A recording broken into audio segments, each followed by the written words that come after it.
দুনিয়াটাকে এত সুশোভিত করে তোমাদের সামনে তুলে ধরেছে, মনে হচ্ছে এই দুনিয়াই সবকিছু। আর এই দুনিয়া পূজারী কোনো যুবক ছেলেকে দিয়ে আপনি আল্লাহর পথে কোনো খেদমত আশা করতে পারেন না, কারণ ওর পুরো চিন্তাটা দুনিয়া কেন্দ্রিক। সকালবেলা ঘুম থেকে উঠে ও চিন্তা করে দুনিয়া, রাতে ঘুমানো পর্যন্ত।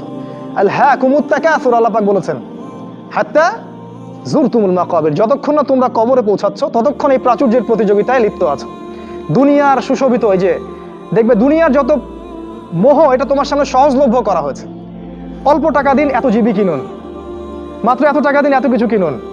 ফোন করছে মেয়ে, আপনার সাথে রিসিভ করছে, মানে নারী, এই যে অনলাইন, এই যে ইন্টারনেট, পর্নোগ্রাফি, ব্লু ফিল্ম, হারাম অ্যাফেয়ার্স, এই যে বয়ফ্রেন্ড গার্লফ্রেন্ড, এগুলোকে আপনার সামনে এত সহজলভ্য করে দিয়েছে যে একটা যুবক ছেলে চাইলেই জেনা করতে পারে।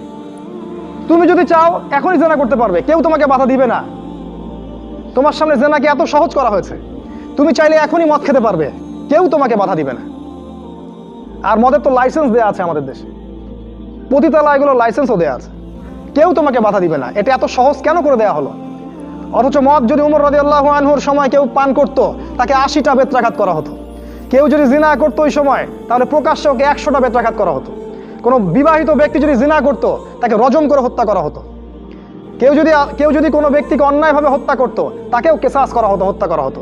এগুলো তুমি আর দেখবে না। এখন তুমি দেখবে সমস্ত পাপ সহজলভ্য হয়ে গেছে। এটা এমনি এমনি হয়নি, তারা করেছে তোমার জন্যে, যাতে তোমার ভিতরের ঈমানটা চলে যায়।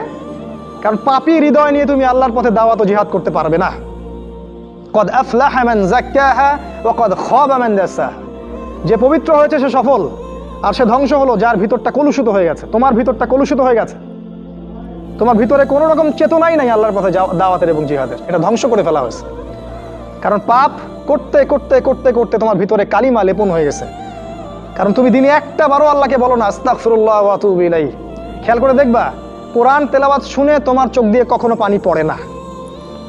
কখনো কি খেয়াল করেছো যে কোরআন তেলাওয়াত তোমার সামনে দিনরাত করা হচ্ছে, তোমার চোখ দিয়ে এক ফোঁটা পানি বের হচ্ছে না? কেন বের হচ্ছে না? কারণ তোমার ভিতরে সেই পরিশুদ্ধ হৃদয়টা নাই, তাসকিয়া, নূরটা নাই, পাপ দিয়ে ভর্তি হয়ে গেছে।